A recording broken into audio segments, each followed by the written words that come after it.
Hammaga salom obunachilar. Bugun sizlar bilan Ronaldoni top eng zo'r rekordlarini ulashaman sizlar bilan. Xo'p.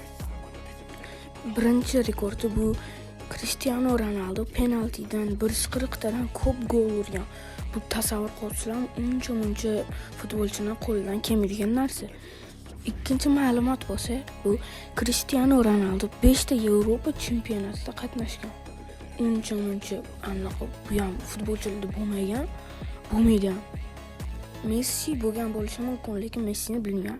Hop, menga eng yoqgan ma'lumot 3-rekordi bu Cristiano Ronaldo 18 yoshida FIFA jahon chempionatida gol urgan eng yosh portugaliyalik futbolchi hisoblanadi. Bu 18 yoshli paytida eng zo'r portugaliyalik futbolchi degani demak. Agar bu videoni ikkinchi qismini chiqishini xohlasangiz like bosib kanalga obuna bo'lib qo'yinglar.